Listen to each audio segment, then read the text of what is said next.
Oh, really? Yeah. All right, Don't excite me. we are Okay. live. That's a good way to start. Don't excite me. Don't excite me. I can tell she's serious, man. I am not playing around. All right, we're live. Mod Hotep, producer, songwriter. I'm with the songbird, Keysha Burns.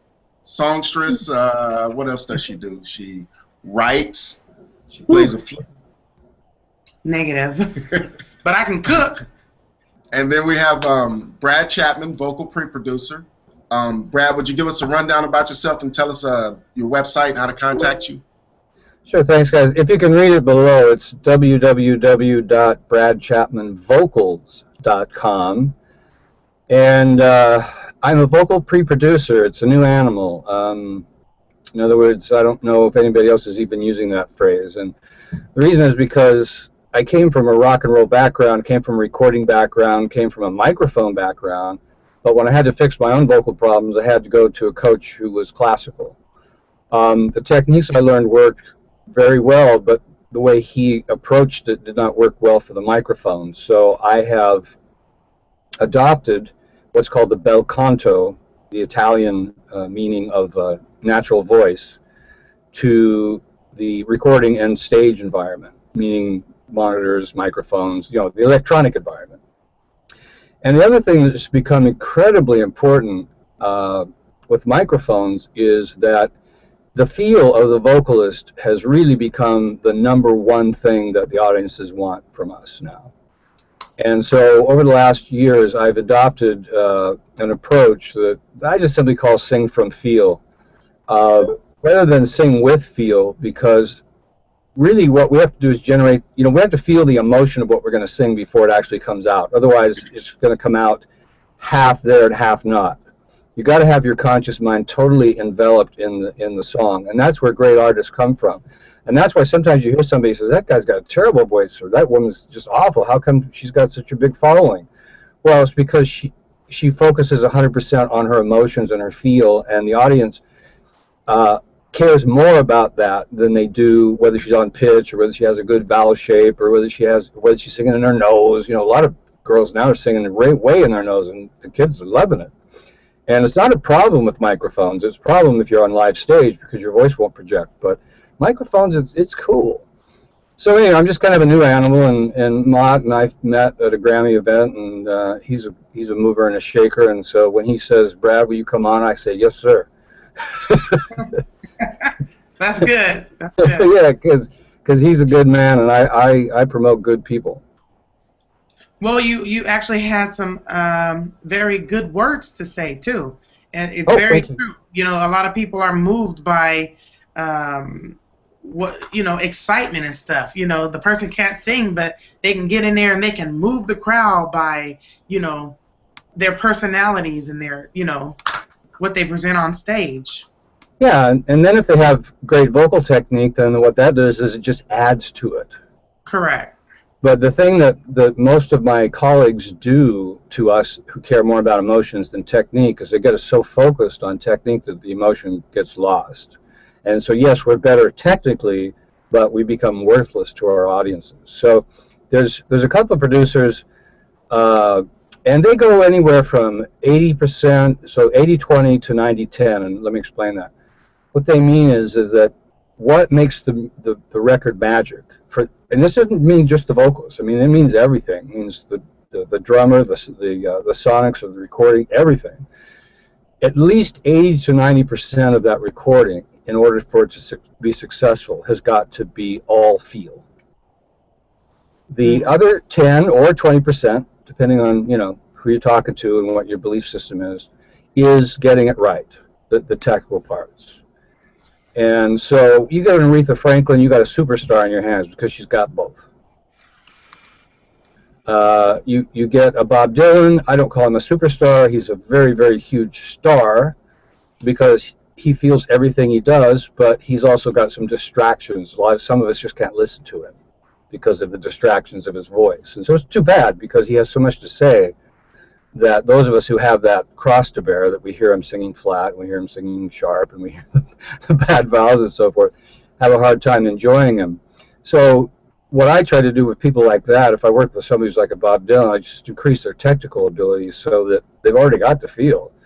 So what we want to do is get anything that might be blocking the singer from the audience. And that also includes stamina, by the way, because when you guys go on tour, every singer knows this. You get out there performing every day, and if you can't sing the next show, you put everybody on lockdown. Yeah. And so having a vocal technique that supports stamina is huge. And Model attests to this. In the studio, you get a singer in there and they're blown out in a half hour, you're in trouble. Because you just got started. Now you can't get a vocal. So stamina in the studio, stamina live. I was very impressed. I just heard that Fleetwood Mac's on tour again, and they were at the Forum here in LA just recently, and one of my clients went and saw them, and they all talked about how they're working out every day and how they've got health coaches and how they're taking care of themselves so they can stay on the road, because they're all in their 60s and 70s now. I mean, Fleetwood Mac, man, he was a really underground blues guy that I heard of when I was like 17. I'm 61 now, so that tells you how far back that guy goes.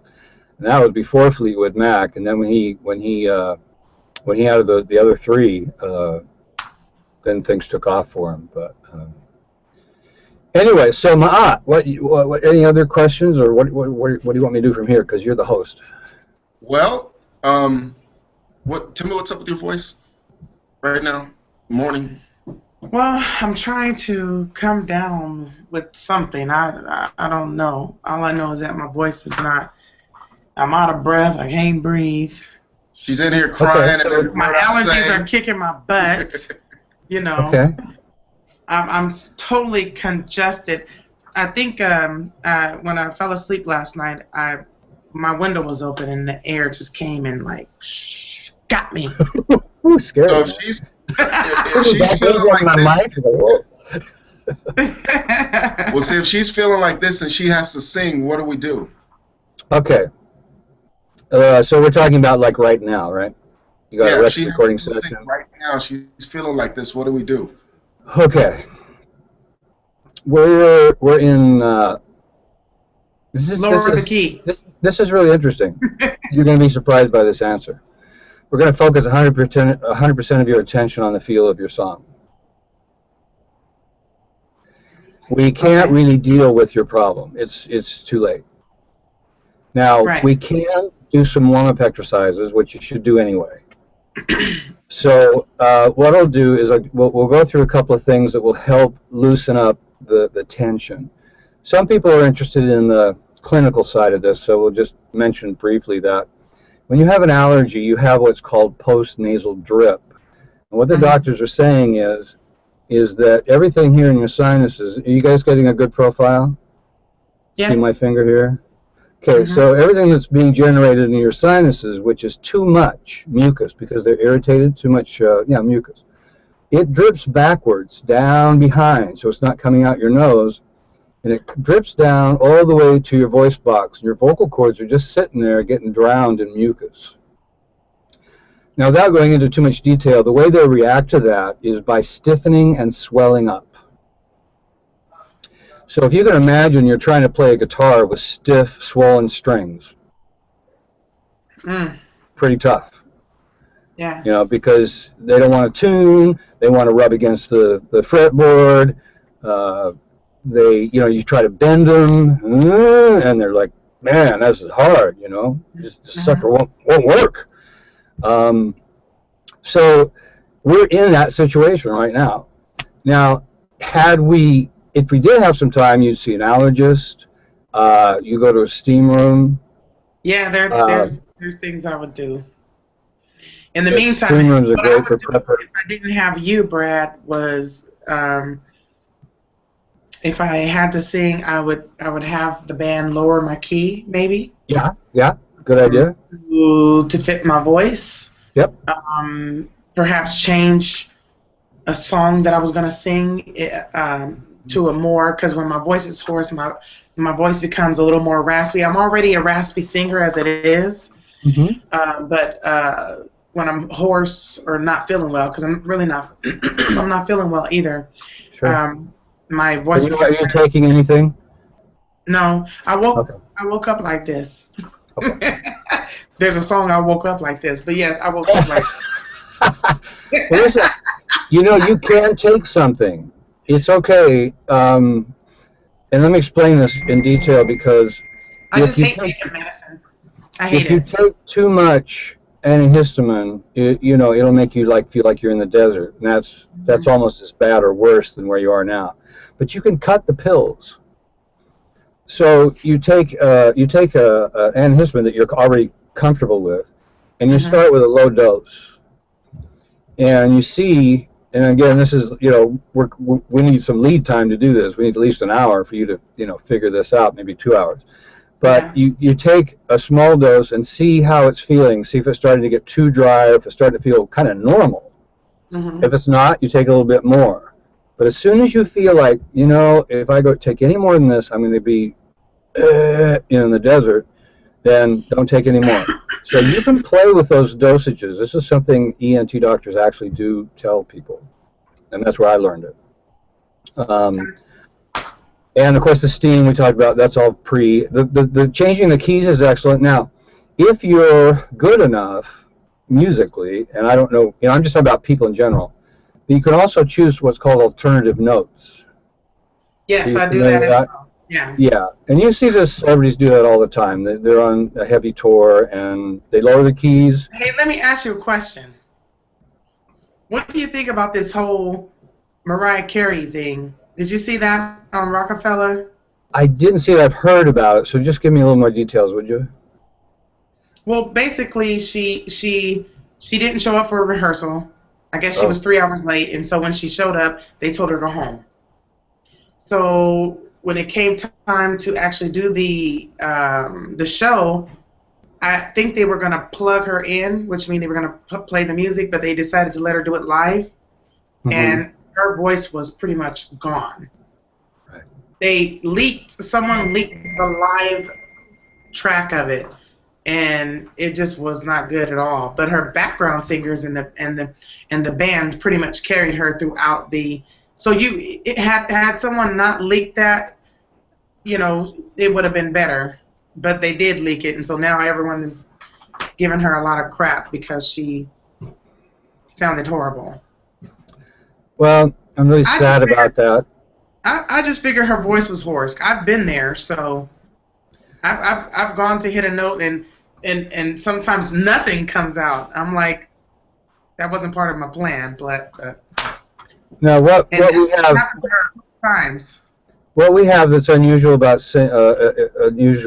about us, that makes it more difficult for people to have empathy for us, meaning understand what our problems are, where we're coming from, is they can't Hmm. see our voice. Yeah. So they don't see how red, swollen, and with blood vessels popping all over. I mean, not popping out. I mean, not literally breaking. That's what happened. That's called hemorrhaging, and that did happen to Adele. Yeah. But they just don't see why you can't sing. So they just and they paid their ticket and blah blah blah blah blah blah blah. And sometimes it's really sad. It's like the old Roman gladiator days where people love Hmm. seeing somebody suffer.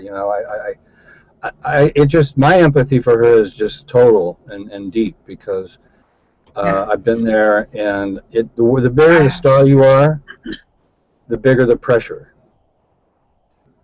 And so she probably saw a doctor that day, and he probably did everything he could. They'll give you steroids, at the end but of the song, she says, "I'm gonna get a new coat." Like in other words, maybe I have a cold and I gotta cover up.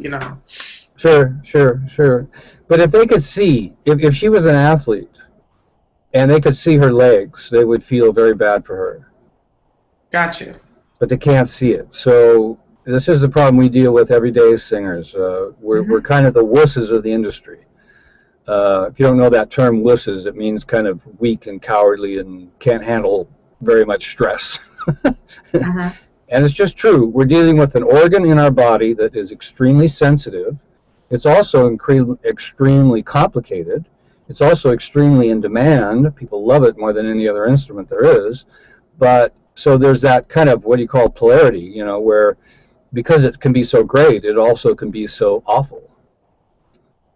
And, you know, I don't know what she could have done, frankly. You know, if she'd have lip synced, she'd got in trouble for that. If she'd canceled the show, she'd got in trouble for that. Right. At least people, you know, at least she tried. You know, there was every once in a while a singer will get sick on stage, and the media, their press people will figure out how to make it look like a really big deal. Like they'll. Yeah, well, that's a whole other issue in itself. So we're not even going to touch that. We're not going to touch the. Well, what I mean is that they say, oh, this singer got up on stage, had a fever of 103, and tried everything they could, and they tried to give everything they could, and they passed out on stage, and they had to take them off, and and then everybody's like, oh, she loves us, she tried so hard, look at the poor thing, you know. Yeah. So unfortunately, from what I heard, Mariah's people didn't do anything. That's what I heard about the leak. You know, they didn't deal with it, and if that's true, I don't know what to say about that. But I you know, she basically was handicapped. She, you know, she could have 2 broken legs and a broken arm. I mean, that's how bad it is. You just cannot function. You're done. Yeah. So yeah, but anyway, and again, I don't know how much she knows about how to take care of her voice. You know, I don't know her personally. You'd hope she'd know a lot, but it's amazing. You know, people like street singers, meaning audiences generally like people who are uneducated as singers more than educated singers. And I believe the reason is because the uneducated singer will spend more of their time in the emotion. The educated singer will spend too much time thinking about their voice and how it's working, and you know, is it sharp, is it flat, you know, what is it doing this, doing that, and then the feel's gone, and so the emotion, you know, no emotion there, the audience doesn't really have anything to relate to. But anyway, I think that's all I can say on that. Okay, so no offense, but okay, so in this, so her thing in this, if this, sorry, Matt, it's cutting out. I'm cutting it out. Can you hear me now? I'm getting a lot of cutting in and out. Let's see. I'm not hearing any words. I'm just hearing. What about now? I just adjusted it, my bandwidth. Yeah, try your bandwidth. Try it again. Yeah. Okay, now your screen. Now try your audio. What about now? Can you hear me now? It's a little better. At least I got half a word in there instead of a quarter. Okay, then it might be your bandwidth. I've adjusted mine pretty low. It might be your bandwidth now. All right, I'll go down one. And we'll sacrifice the video for the audio. Okay, now talk. I was just about to ask her to sing, so we got to have audio. Can you hear me now? Right. Yeah, it's working. All right, would you sing? Okay, so are you gonna have her sing a little bit, and we'll start from there. That kind of evaluate the situation. Yes. Would okay, you go for it. Anything from one of your songs, your lyrics. The one, how about the one where you wrote specifically about me, where you're gonna kill me and lay me dead, and you know. Do you want to pitch from? Do you want to pitch for my piano? No. Okay. But I'd like to hear you play. No, I don't. No, you don't. Oh, this you is all I'm good at. Okay. This is all I'm good at. If you say no, then I'm gonna take it as no. I'm pretty good at arpeggios and a couple of scales. Gotcha. Well, he just wants me to sing something that I've written. Cool, love it. Do you want something slow or medium or fast or what? I'm talking to you. Oh, you're talking to me. Should it be slow, medium, fast? Well, you guys are setting up the situation. So you're in the studio, and you gotta start tracking right now. What is it you're doing? Let's just go from that. Let's not make any other choices at this point. Okay. Slow. Fast. Okay. I agree with that. I think I know why you picked that. Yeah. You have to use your fast is easier. But my voice, okay, here we go. That's the whole point. I'm just gonna go. You were Brad Chapman. You were Brad Chapman. He knows what he's doing. Try to be virtuous twice before. Rubbed his feet before they even touched the floor. Oh, dinner was made. House was clean. Yet this man was really mean to me. I can't explain why I arrived home and I was 2 minutes late. All I know is that I walked through the front door and he was yelling in my face. I don't mind if you're yelling, 'cause I've done something wrong. But to yell at me because of your insecurities, there will be no you and me. Now you're going to stay with me no matter what. You hear me? You hear me? No, I'm messing with her. Oh, sorry. It's still getting so much cut out. I couldn't hear you, Mott.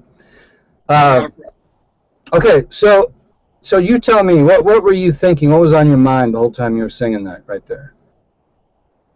Am I going to be able to get my next note out? Okay, all right. That's what I thought. Now, okay, this time before you sing it, when you're completely enveloped in a song and you're just, you're like an athlete, it's called being in the zone. Mm-hmm. It's like nothing else exists but the story. Mm-hmm. How do you get there? Or do you? That's a good question. I have to somehow break the monotony to get there. I'm not I'll say that I'm not a studio singer. I do well live.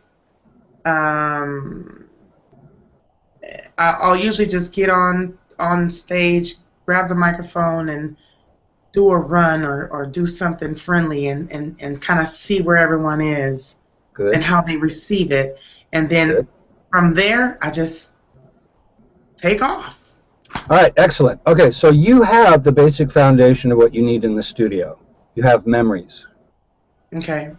People who don't have your memories cannot do well in the studio. They've got to go get your memories first. Mm. So one of the things that I advise people who are trying to do recording is that they do a lot of live performing for sure. Okay. Because when you're in the studio, there's just you and yourself. Now, right. I know Ma'at, and I just keep giving him kudos, and he deserves them, is coming up with all kinds of different ways based on my principles, or just principles in general, not my principles, of how to help you guys achieve that goal. And what he's doing is he's being your audience. He's trying to. And he's a tough audience too. Yeah, he is. Yeah. He is cutthroat. Like, no, you need to sing it with some feeling. You need to do this, and you need to. I don't feel that. It's like. Yeah, that's not the way I do things, but that's Maud's thing. We all got to do it our own way. Yes, of course. He thinks I'm a softie, and I understand. But he doesn't know what I was like when I was running bands. When I was a band leader, I was one big A. Hole. But I found that it made me miserable and everybody else, so I quit. So I adopted this positive method of keeping myself and you to the best possible on a high, because that's what the audience wants from you. They want a high.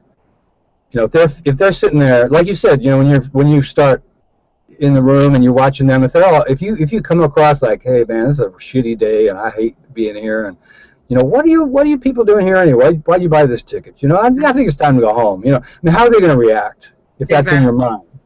Exactly. See? Now, on the other hand, if you come and say, oh, look at all those beautiful people, I'm going to tell my stories. I love the way they respond to me. I've sung this song before, and somebody cried, and somebody laughed, and somebody got up and screamed, and and I want to do it again. Now, you and your audience are all on the same page. 'Cause they came there to party, you're there to party, and I don't mean party necessarily by everything has to be, disco. I mean, you can do a heavy blues song. Point is that you're the hostess. In fact, did they get rid of that word? I can't remember. Somebody told me that doesn't apply anymore. It's just host. Anyway, I don't know. Political crap. I don't care. Anyway, so you were there to help me feel something, and I'm just sitting there waiting to feel it. Okay. And that's what I paid my ticket for, or if it's free or whatever, But that's why I'm there. Would you say that's why you go to a show? Yeah. So always think about you as the audience. What do you want when you go to a show? Sometimes a person don't know what they want. They go expecting something but don't know what it is that they're going to receive. But they go with the expectation to receive something. Right, and hence why do you think they got mad at Mariah? They had all the anticipation build up. She's one of the greatest artists that we've ever heard, and wasn't there. Okay. It's not Mariah's fault. We're human beings. Right. It's as much her fault that she's a great singer as it was that she got sick. I mean, gotcha. One goes hand in hand with the other. You don't get one without the other. Mm-hmm. We all do our best, but I mean, even athletes just, they get sick. I mean, right in the middle of like I've seen tennis tournaments just come to a halt because, there's 100,000 people in the stands and one of the tennis players starts throwing up and got a high fever. It's over. Right. But everybody understands because they see him throw up and they see him red in the face. And anyway, let's not go all that. Okay, so here's the first thing we'll do. Let's take a kind of a what a lot of people call a shotgun method here. You already are very experienced. You already know how people react to you. You already know. You wrote the story, so no one can tell you what the story means better than you can tell us. So we can tell you what we feel and what we don't feel, but we can't tell you how you should feel your story. Mm-hmm. Because as soon as we start doing that, then you become an actress. Does that make sense? Mm-hmm. Because then you're trying to act like I want you to act. Mm-hmm. Okay, there's appropriate time for that. That's when you're playing a character. But when you're a singer-songwriter, I believe that that's an inappropriate time to be acting. Sorry I use such a legitimate word, everybody out there. Anyway, it's a sucky time to be thinking about acting. So what I want you to do this time is go inside your mind and close your eyes. Especially in the studio, you can close your eyes. All that stuff about, never close your eyes on the live stage. Well, that's an opinion that comes more from theater than it does from modern day singers. There's a lot of incredible singers that people buy millions and millions of their records that close their eyes when they're on stage. Mm-hmm. Because they go inside themselves and they become the story, they become the emotion, and then we as an audience get to receive it and enjoy it and just feel it. But Brad, huh? I'm not feeling well. If I close my eyes, I may not open them back up. Okay, well then you got to decide. That goes back to artist choice again. Believe me, I've had people who go, I better sit down, Brad. Okay, sit down. Anyway, all right. So go inside your mind. Remember the story that you wrote. Remember why you wrote it, what you were feeling at the time that you wrote it, and then sing it. That's all you got to do. Nothing else. Your mind is only in one place now. Your story. Am I going there now? Yep. You go there now. You close your eyes. Keep them open, whatever works for you. But all I want you to do is feel.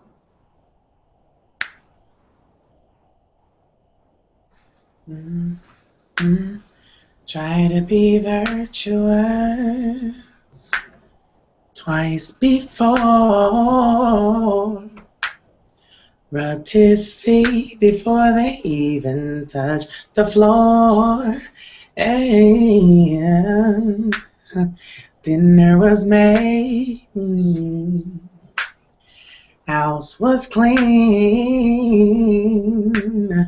Yet this man was really mean to me.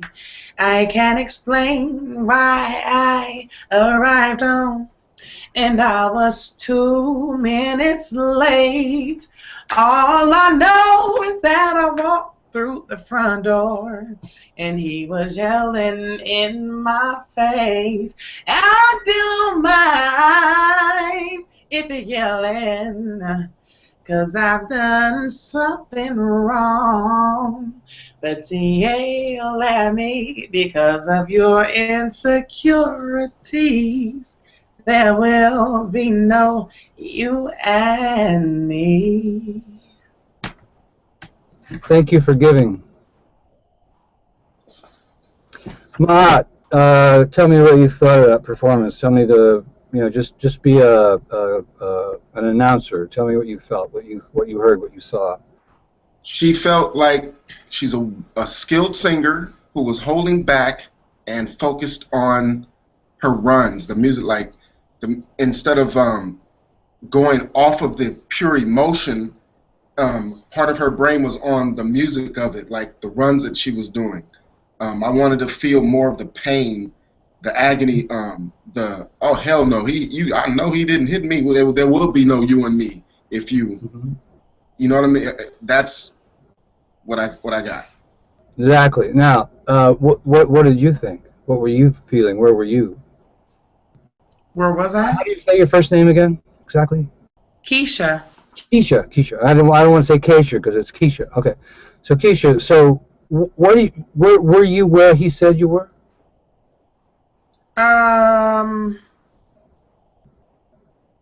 No, partly. Partly. Okay. Partly. That's fully, okay. but partly, yes. Okay, and that's what he said. I mean, you guys, no one's ever going to feel exactly what you're feeling. I mean, that's just, that's part of music, right? In other words, like if you watch I love the Pensato group because they talk about so many really practical things, and so sometimes somebody will bring up something extremely practical, and another guy will come in and say very practically, well, it's kind of a lot about opinion too. It's not just, well, okay, this is the way it should be done. Well, yeah, and also, what a person like or dislike. Exactly. There's a lot of. I always tell people when it comes to music, music is just so broad. There's so many areas where a person may like my singing, love my singing, but they may not like this person singing. But someone else may love their singing and not like my singing. There's room for everybody. Singing. Yeah. There's virtually room for everybody. I mean, it's not really. I mean, that's overly stated, but still, it's amazing. Like we were talking about, like the Bob Dylan phenomena, or who's a little more current. Some people may not like Selena Gomez. Just meaning that some of these people have a huge following, or not. They're not blowing anybody away with their voices. Let's put it that way. Mm-hmm. And there's a lot of people who don't want to be blown away by somebody's voice. That's like the last thing they want to hear. They would throw an Aretha Franklin record in the trash or an Anita Baker record because it's too much. They don't want to hear all that emotion and riffing and fancy bass lines and you take the bluegrass crowd, for instance, man. It's like sometimes the more out of tune it is, the more they like it. I know I'm saying that a little bit facetiously, but those of us who had a lot of musical training, we're listening to those instruments going, man, you need to tune those. Well, as soon as they tune them, they're not a bluegrass band anymore. They've actually changed their genre. So all of these things create the genre we're in. Anyway, all right, so tell me a little bit. Let's get you deeper in then. This is my job as a pre-producer. See, generally I would be doing this for you before you started tracking. And then you would go in to track fully ready to go. Maud and I would have talked, and you and I would have talked, and all three of us would have said, okay, this is our goal, this is what we want, this is what we want to feel. And I would have come in on a day where I feel good, correct? Well, no, not necessarily. I mean, obviously, yes. I mean, we want to track on your best day, sure. Yeah. Sure. But that's not always possible. But Anyway, so here's the process, Keysha. Mm-hmm. Tell me a little bit about this story instead of singing it. I want you to tell me, like you're telling me, why you wrote this song, how you wrote it, and why you wrote it. Basically, the song, going through the verse, tried to be virtuous. Mm-hmm. In the Bible, he that findeth a wife findeth a good thing. You know, a man wants a virtuous woman, Okay. right? So I tried to be Usually. virtuous. So I tried to be virtuous twice before. I've been married twice, so I'm telling my story. Okay. I rubbed that brother's feet before they even touched the floor. His dinner was made, the house was clean, but yet he was still mean. All right. Now, And how does that feel to have somebody so unappreciative of you? it's not a good feeling, you know. Yeah. You put up with it, and then it comes a time where you just say, okay, I've had enough of this. Okay. So where in the story have you had enough? Is it like right at the beginning, or is it farther Nope. in? It comes in right after that. Um, um, I can't explain why I arrived home and I was 2 minutes late. Mm-hmm. 2 minutes. All I know is that when I walked through the front door, you were yelling in my face because I'm 2 minutes late. Okay. Now, I don't mind you yelling at me if I've done something wrong. But if you're going to yell at me because of your insecurities, there's not going to be no you and me. That's where I'm saying it's going to be done. So Okay. actually, So you're like mad as hell and you're not going to take it anymore, right? exactly. Okay. Good. Okay. So let's take the first line. Tried to Let's be try. virtuous twice before. Okay. Tried to be virtuous twice before. All right. Sing that line and feel what you're saying. Feel what you're saying. Don't talk about what you're saying. Don't think about what you're saying. Feel what you're saying. Try to be virtuous twice before. Okay. So you go soft there, which I think is great. I noticed that actually from the first time you sang the song, the second time you sang the song, I noticed much better dynamics. And usually excellent dynamics come from the emotion, not from the mind. Phoning ones come from the mind. Okay, I'm getting louder because I think I should, I'm riffing because I think I should. And that was a couple of times that Mahat picked up on that he felt you did that. So you're being gentle with him at this point, sounds like. Is that correct? Yes. Okay, so you're not pissed yet. I mean, you're not ready to slap him, kick him out the door, or whatever. Is that correct? Okay, so what feeling would you call that? Would you call it timid? Would you call it gentle? Would you call it loving? What would you call it?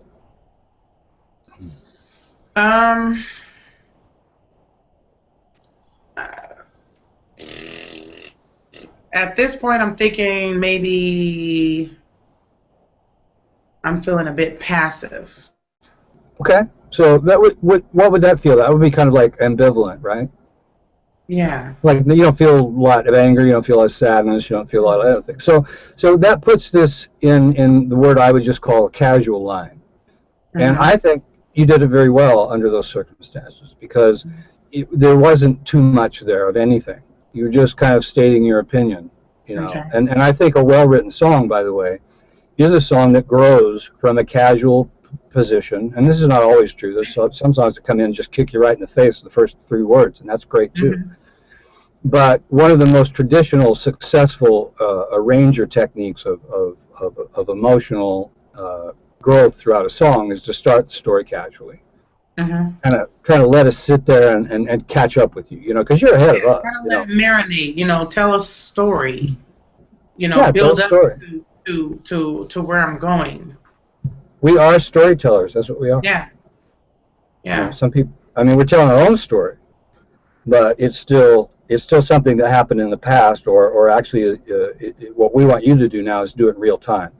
So sing that line again. You're just casually, just kind of talking to him, just kind of, that you're starting the conversation. Go ahead. Try to be virtuous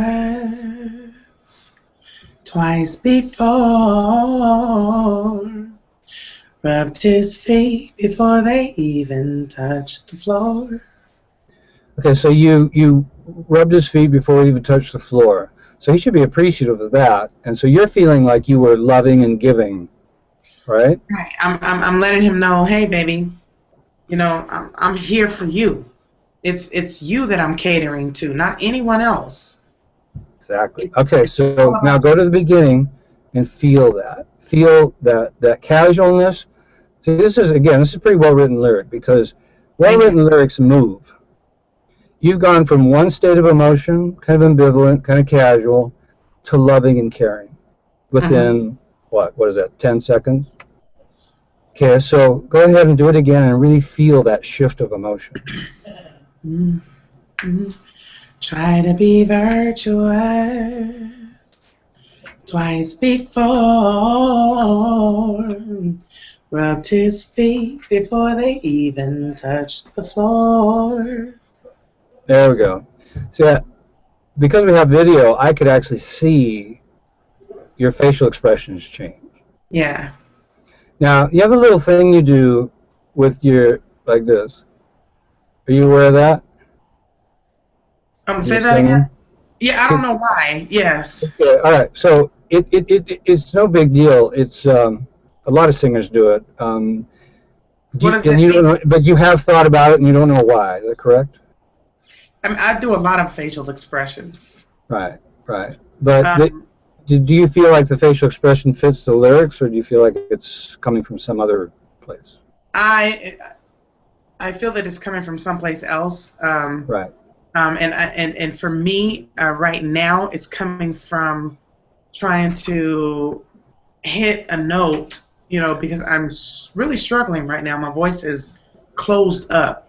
Yep. So I want a certain sound, so I move my face a certain way to help create that sound.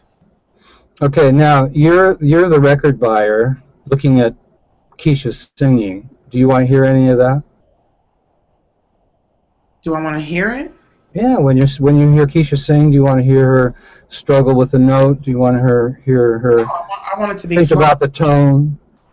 I want it to be flawless. Yeah, well, okay, all right. Okay, so as a listener, you want it to be flawless. Yeah. All right, what about the emotion?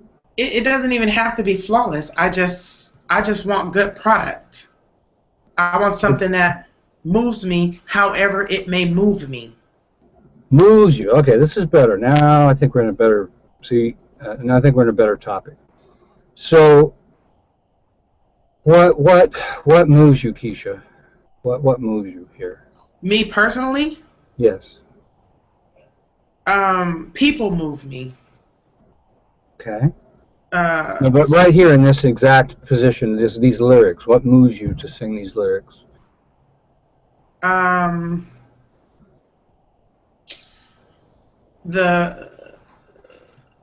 What moves me to sing these lyrics is the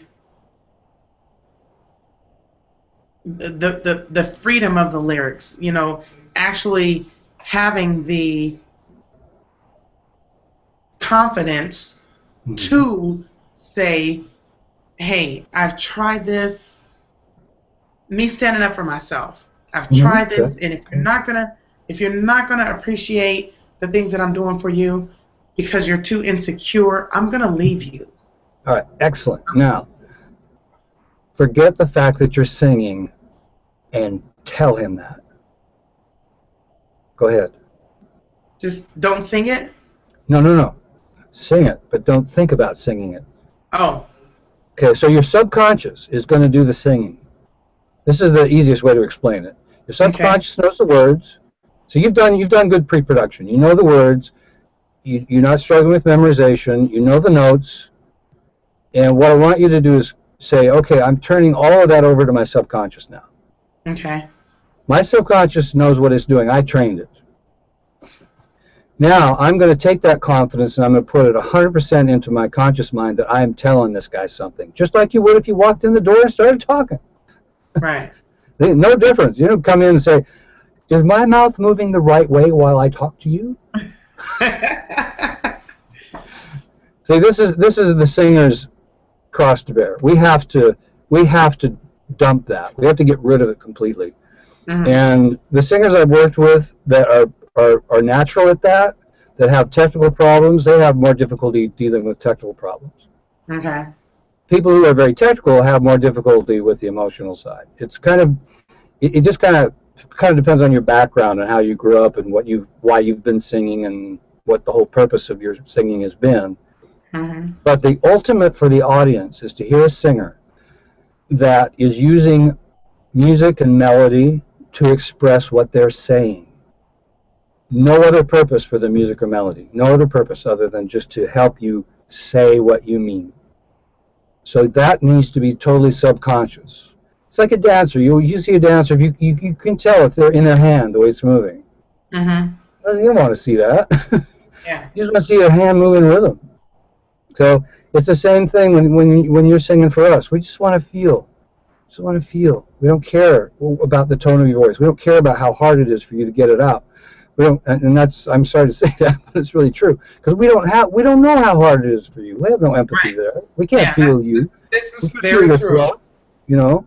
This is true. So I'm struggling, and it may sound like it's coming off nice to you or whatever, but. So maybe we're a bunch of non-caring snobs, but I'm afraid that's the reality of it. So. It is what it is. Yeah, so you just sing that, you just sing those words, you just sing that feeling, you just feel those emotions and nothing else. Just block everything. I don't want you to block anything. Just put your mind in forward motion. What am I saying? And I want this guy to hear it. I want him to feel it. You know that saying, like when you get through, you guys come up with a great line. Meaning your culture, where you say something, and then you go, "You feel me?" You feel me? That's an excellent question. That's a really, really good question. I'm serious. My fiance is white, and so lately I've picked up this word, you feel me? And so I'll tell him, I'll say, honey, you feel me? And he just laughs at it, like. Well, unfortunately, it's become a little bit of, sometimes people react that way, but I'm talking about the literal meaning of it. Yeah. It's a good question. It's a damn good question. I said this.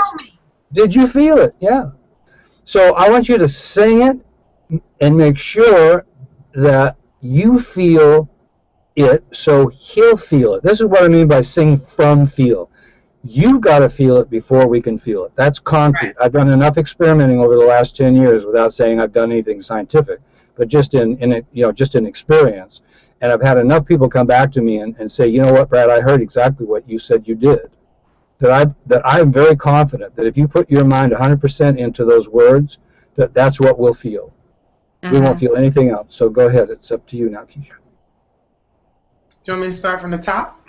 Yeah, that's all we're working on right now is that first line. All right. We're going to keep it real simple. Real simple. Yeah. Try to be virtuous twice before. Rubbed his feet before they even touched the floor. Okay, now when you say rubbed his feet, this is another question. Sorry. Are you telling us or are you telling yourself? Or are you telling him? I'm telling this story to someone else. Okay, so this is a third party thing. All right. So you're not talking to him. I'm not talking to him. Okay, that's good for me to be clear on. Okay. And I was going to mention that earlier. Yeah, well, there's so much to think about, at first. Yeah. I mean, and our long-term goal is to get so we're not thinking about anything. I mean, that's really right. The art. When people say, are you an artist? Well, you're an artist if you've achieved that goal of performance with non-thinking. That's the fully developed artist. Everything else is rehearsal. I start talking to him at the end of that verse. Mm-hmm. Okay. When I come in and say, I don't mind if you're yelling if I've done something wrong. But to Right. yell at me because of your insecurities, there will be no you and me. That's what I'm Okay. actually talking to him. All right. So at this point, I'm not going to expect you to be able to do this. I want you to practice it. So I Okay. want you to sing it again, and you are practicing telling your story to your friends, to your Mm-hmm. audience, to whoever. Doesn't matter. To me, to some some figment of your imagination. Really doesn't matter. Okay, one more time. Go ahead. Try to be virtuous twice before. Rubbed his feet before they even touched the floor. Mm-hmm. Okay, so I think what we're looking at is practice at this point. It's difficult for you to give up thinking about your voice, especially under these circumstances. You'll probably do better when you're on your own, Mm-hmm. because then you can let go. And that's some of your best practice time is when you're by Yeah. yourself, Agreed. in the shower, whatever. And since you're more comfortable on stage than you are in the recording studio, I would recommend you set up on your computer, set up a little karaoke setup. So you've got, and I mean, it depends on how much equipment you already have. But basically, what I want you to do is practice with headphones and a mic. Oh, never thought about that. Yeah, that's something that I started in the '80s, and I know a lot of the producers during these hangouts have said, "Yeah, man, I support that 100%." So they want you to do it. It's not Mm-hmm. just me. They're tired of dealing with singers who are uncomfortable with headphones. Yeah. They don't know what to do about it. It's too late. They're trying Yeah. to track, and you're like, I can't hear myself, and I'm singing flat, and I don't know. All we're doing, I'm and not really, that bad, but no. I've been there. I'm talking for my own self now. I mean, I've got, you go to the studio, you say, here, I'll pay you to record me, and then all you do is give the poor guy problems. exactly. It's like, Yeah. ah. There's several stories about hugely successful artists that of them going through these problems with their producers. Mm-hmm. And it takes time. One producer said that it takes most artists two to four records before they actually have it down. Before there's a record they actually feel they can sell. Okay. And the reason is because they don't spend enough time in the studio. So the only studio time they're spending is when they're actually tracking, and that's a real big waste of money, I think. So if we take over ourselves the responsibility as a singer and set up our own little situation at home, then we Mm-hmm. can walk in the studio feeling like this is very normal for us. This is very comfortable. If you were here in my studio, you would be wearing headphones and you would be on your own mic. That's When what am I I do going to be in your all my studio? sessions. Huh? When am I going to be in your studio? Whenever you want. I have I don't mind No, broadcasting. seriously, because I like what you do, and I'm 41 years old. Okay. Just to give a little background on myself, um, I've never really had singing lessons in my life. Well, it's I did. probably a good thing. I'm sorry to say. It's probably Okay, a well, good I took choir, but it's nothing like what I do on stage when I do it. But thing. That's right I there. did a CD. I did a CD. It's actually on iTunes. Okay. And I believe it was released in 2007. Someone in Estonia heard it in Europe and called me and said, the phone call said, "Welcome to Estonia." And I'm like, "Hello." And the guy says, "Welcome to Estonia." And I said, "I don't know who this is hanging. I don't know who this is playing on the phone, but if you don't stop playing, I'm going to hang up." And he starts laughing, and I said, "Click." So they called me back, and they said, "We must have your voice. This is the voice that we've been looking for." And so I ended up going to Estonia and singing Wow. there. And that, me singing in Estonia, led me singing in Helsinki, Finland. It led me singing in Germany, and it just begat, and begat. Wow. So, yeah, You know, it was very, very. I was just really humbled because, like, I'm I'm somebody to myself, but nobody knows who I am. Well, they do. They do now. That's right, because you were willing to give. You recorded the song, you put it on iTunes. You were willing to give, and they're appreciative of it. I want to tell you something, Keysha, that I'm seeing here that I think is so powerful for you. When you just told me that story, you were so into it. You were so believable, so animated, such a great character, such a great person. Hmm. That's what we want to hear in your singing. We And do. that's what needs to be pulled out in my Yes. singing. Yes. I And that's what I'm very we're vivid. working on. I have a very vivid personality. Even right Yes. now, my personality is actually more vivid than you see. I'm really not feeling well. Hmm. But my personality normally is even more vivid. I'm talking, I'm laughing, I'm smiling, I'm joking. We And love it. my sense of humor is great. I think a person with no sense of Mhm. humor is, Sad. you know, Yeah, it's but sad. if I have not yet been able to convey that in the studio. All right. Well, we can do that. Yeah, if you That's listen what to I my do for a living. That's why I'm so confident, because I do it for a yeah, living. That's all I do. if you listen to my music on iTunes, you don't have to buy anything. Just go and listen to some of the songs. Okay. Um, it's under my name, Keysha, and the album is called Are You Ready? The letter R, the letter U, ready. Oh, okay. Um, I have a lot of nice harmonies. It sounds very nice, but there's so much more to me than what is there. Well, that. Okay. There's two people who are responsible for that. I'm the pre-producer, so I'll take on that responsibility. And myself. And yes, well, yes, you, but also then Ma'at is, if he's your producer, then it's his responsibility to get it on digital. Oh, okay. Well, he Okay. wasn't my producer for this particular project, Well, I so know that. I'm saying from yeah. now on, But I got you. whoever you decide to use. Yeah. Um, if they don't take on the responsibility, you have to find somebody else. I'm very impressed with Mott because he seems to really want to take on this responsibility. A lot of engineers don't want this responsibility. They don't want Well, to have anything Mott to do with it.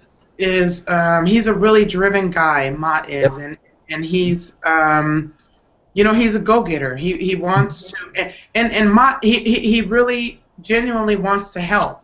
He Yep. wants to help anyone that wants help, I and know. that's what I appreciate about him. Exactly. That's a It, great relationship for you to have with your producer. See it what I'm is. saying? It really is. And a lot of people don't know what they have when they have someone like that. They Okay. don't know that they have someone that would, go try and climb a mountain to grab this guy to come over here to help you out, to get you to where you need to go, or where you need to Yep. be because he believes in you. That's right. You cannot do it yourself, Keisha. That's what I'm heading towards. Yeah. There's people who think they can. I find most of them are failing. They're not selling their records. They're putting in Mhm. the time, but they're not selling anything. And Right. it's because it has no meaning to anybody but themselves, because they did it all themselves. Yeah. They never had anybody say, that really sucked what you just did there. And no feedback. Or, hey, man, look at me, I'm crying because of what you just sang. That's what a producer does. That's what a great producer does. Yeah. Let me tell Phil I'm going to call him back. Okay, now I gotta start wrapping this up. So Okay. contact me offline, Okay. and we'll work that out. And then, Maud, are you going to bring anybody on for questions? No. Nope. Okay. Okay. So we're done then. Okay. So just Brad. think of this. This is a whole new journey for you, Keisha. You just practice now. This is like a new skill. You have a lot of it already, but we've got to make it a habit, a 100% natural habit. That every time Keisha starts singing, emotions first. Then if there's a vocal problem, we'll work on it. But emotions always. Expect your voice to work for you. It's a good voice. It knows what it's doing. It doesn't need a lot of help. It doesn't need a lot of guidance. Okay. But what Matt's telling you is that what your skill level, where your skill level needs to come up to be a great recording artist, is the emotion, the 90%. 90% of your attention on emotions. No, I do agree with that. I do agree with that. Even 100% if you can. Yeah. You know. I'm in agreement. So. All right, Yeah, cool. this was good. This was good. This Yes, was good. thank you. It was very good. This was good for me. Well, you're finding all this talent, Mott. You're just blowing my brain, man. I mean, we're hearing Hollywood, and I'm not hearing all this talent even here that you're pulling up on your into your studio. It's great. Like I told Corey, I was walking down the street and saw this lady pushing a cart, and I just felt sorry for her. And, no, somebody told me about her. A preacher told me about her, and when somebody says that somebody's that good, you just okay, I've heard that before, and it turned out to be true when she came in the studio, and I put her through my little thing. She explained to me what happened with her project and whatever, and then I had her get in the vocal booth, and we started doing what I thought would be good, and she slayed it. She did good. She struggled with it. It was like, what the hell are we doing? What is this, huh? And then, but we both like the results. No, she's got it. What you have stardom in you, Keysha. So what we want to get on recording is your superstardom. That's our next goal. I agree. The stardom's there. Now we need and we're not talking about fan base or record sales or anything. We're just talking about, it's common logic to say, if you don't sound like a star, how can you expect to be one? Yeah. I mean, people listen to a record. If you don't sound like a star, then it doesn't matter how many of those records you've sold. To them, you're not a star. So you got to be a star first. Then you get the fans and the record sales. People get it backwards, If I was just a star, then everybody would love me. Well, no, you got to be a star first. Then I'm pretty much done as far as my kids. My son is going to be 22 next month. My girls just graduated this year, and I said that whenever they finish school, that I was going to invest in myself. So This is me talking to you has already invested in myself. And so I appreciate all the advice, and I'm listening. Okay, so I will go to your iTunes. We'll make a deal. I will go to your iTunes if you will go to my webpage, www.bradchapmanvocals.com. I will. And then when we talk offline, we'll be even more in sync than we are right now. That which sounds is pretty wonderful. good. I think we're pretty good sync. I think there's a good team right here. Yeah. Thanks, Mott. Thank you, bro. Have a good one. The whole thing is the teamwork. Yep. Just the whole teamwork thing. Brad, bro, I appreciate you. You're welcome. So here's the last thing I have to say. Right back at you, kid. All right, bro. Take care. Bye-bye. Before we head out, would you sing that song that you were talking about? Don't put your paws now. Don't put them on me. Ooh. 'Cause if you do, I'ma grab my 45 and then put you to sleep. Don't put your paws, don't put them on me, no. 'Cause if you do, I'm telling you, you're gonna go to sleep. Okay. Thank you very much. We're out.